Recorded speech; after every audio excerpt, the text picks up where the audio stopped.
ৰঞ্জু ব্লগলৈ সকলোকে স্বাগতম জনাই আৰু সকলোলৈ শাৰদীয় দুৰ্গা পূজাৰ শুভেচ্ছা জনাই মই ৰঞ্জুৱে কেনেদৰে ওলকচু আচাৰ বনাইছোঁ তাকে আপোনালোকৰ আগত শ্বেয়াৰ কৰিম আৰু কেনেদৰে বনাইছোঁ চাওঁ আহক।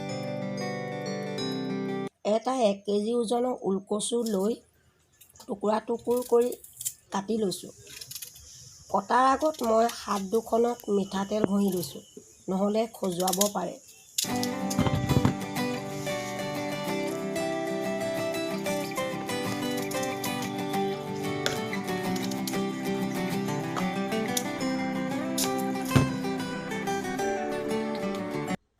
এয়া দেখিছে ওলকচুৰ গাৰ পৰা সৰু সৰুকৈ যে ওলাইছে চকুটো, এইটোৰ পৰা আকৌ গছ হ'ব ৰুই দিলে।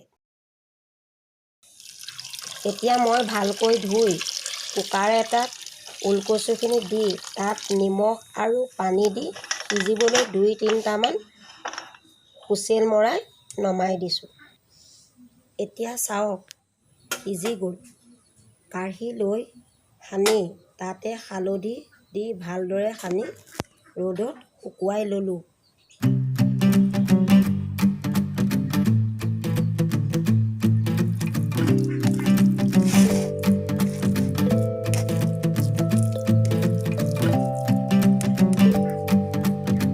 এয়া চাওক এটা ৰ'দত ধুনীয়াকৈ শুকাই গ'ল।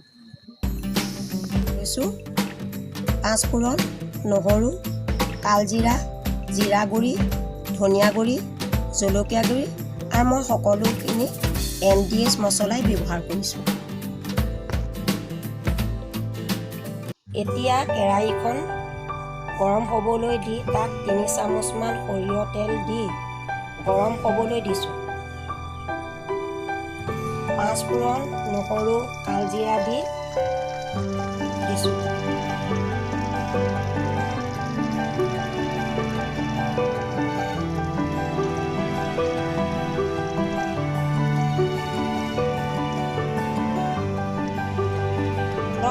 ৰঙচুৱা হোৱাৰ পাছত ওলকচুখিনি দি ভালদৰে লৰাই দিছোঁ।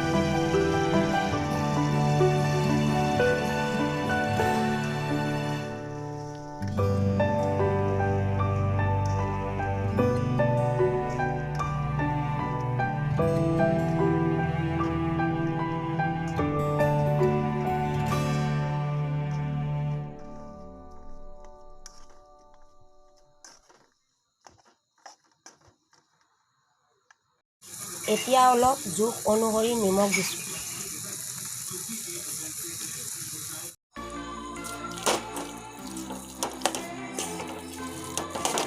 এতিয়া ওলকচুখিনি লৰাই লৈ তাত এডোখৰ নেমু চেপি দিম।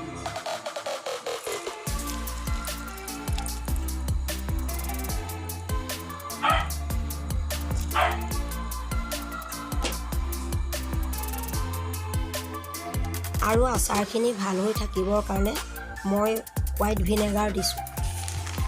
1 চামুচ হোৱাইট ভিনেগাৰ দিছোঁ।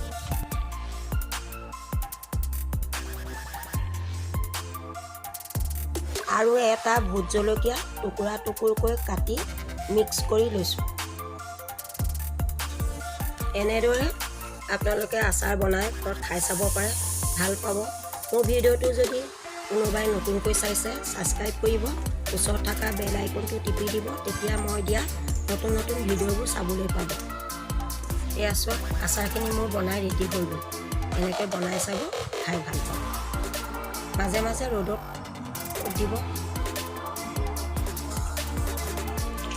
এয়া মই হাঁহ পোৱালিকেইটাক খাবলৈ দিছোঁ, সিহঁতি চিঞৰি আছে। সিহঁতি মই আহা কৰি মাতিলে বৰ ভাল লাগে জানে।